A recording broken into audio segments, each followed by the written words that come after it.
ఏమండి, పవన్ కళ్యాణ్ గారు ఒక నిర్ణయం తీసుకున్నారండి.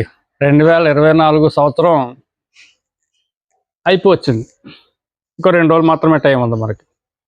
అయితే కొత్త సంవత్సరం రానున్న సందర్భంగా 2025లో ఈయన ఎలా ఉండాలి అనేది ఒక నిర్ణయం తీసుకున్నాడు అతను.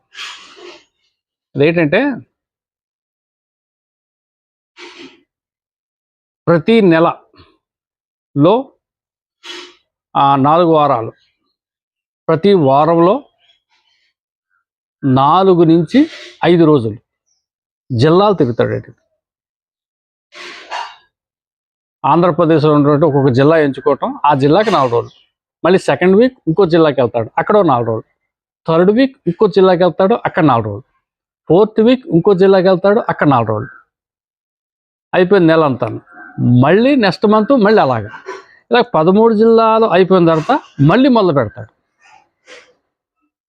మళ్ళీ ప్రారంభించి మళ్ళీ 13 జిల్లాలు అలాగా తిరుగుతాడు. తర్వాత నెలలో లాస్ట్ వీక్ అంతా కూడా మన్యులో ఉంటాడు.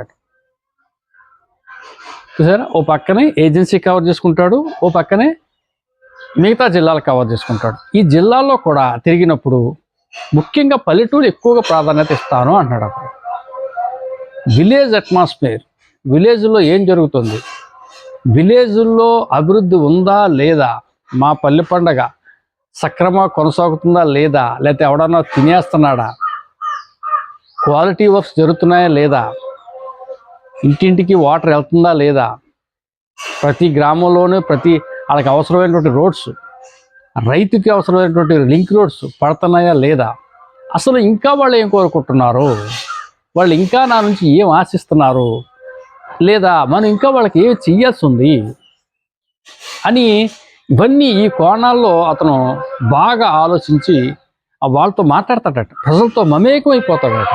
ఇంకెవరూ కూడా మంగళగిరి అక్కడికి విజయవాడ వెళ్ళిపోయి ఆ ప్రజా దర్బార్కి లెటర్ ఇచ్చే అవకాశం అయితే ఉండదని నేను అనుకుంటాను.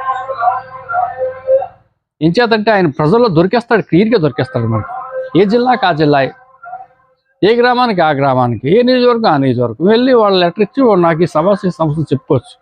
అద్భుతమైన ఆలోచన. నేను అనుకుంటున్నాను 2025 ఆంధ్రప్రదేశ్ ప్రజల పాలిట ఒక మంచి సంవత్సరం. ఆ సంవత్సరంలో మంచి నిర్ణయం తీసుకున్నాను నేను. డిప్యూటీ సీఎం పవన్ కళ్యాణ్ గారు జనంలో మమేకం కానున్నారు.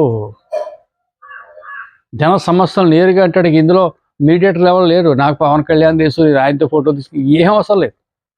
ప్రతి జన సైనికుడు, ప్రతి ప్రజలు, ప్రతి మహిళ, ప్రతి అక్క, ప్రతి చెల్లి, ప్రతి తల్లి ఆయనతో మాట్లాడవచ్చు, ఆయనతో ఫోటో తీసుకోవచ్చు, ఈ సమస్యలన్నీ ఆయనతో చెప్పుకోవచ్చు.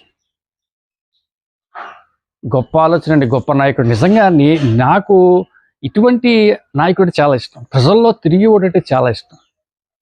నిధులు తేయటం చేయటం ఇవన్నీ సెకండరీ. ముందు నాయకుడు అన్నవాడు జనంలోకి రావాలి, జనంలో కనపడాలి, జనంతో మాట్లాడాలి, జనం చెప్పింది వినాలి, తర్వాత మిగతా ఏదన్నా. అది చేస్తున్నాడండి పవన్ కళ్యాణ్. కాబట్టి మరి ఈ అవకాశాన్ని అన్ని జిల్లాల ఆంధ్ర ప్రజలు చక్కగా ఉపయోగించుకుంటారు. ఇవన్నీ కంప్లీట్ అయ్యేసరికి మీరు చూడండి ఎలా ఉంటుందో. నేను చెప్తున్నాను, ఈ పర్యటనలన్నీ కంప్లీట్ అయిపోయేసరికి ప్రతి ఆంధ్ర రాష్ట్రంలో ప్రతి ఒక్కడ మదిలో, ప్రతి కుటుంబంలోని, ప్రతి వ్యక్తి మదిలోని పవన్ కళ్యాణ్ చిత్రం అలా ఉంటుంది. అందులో డౌట్ లేదు. Thank you.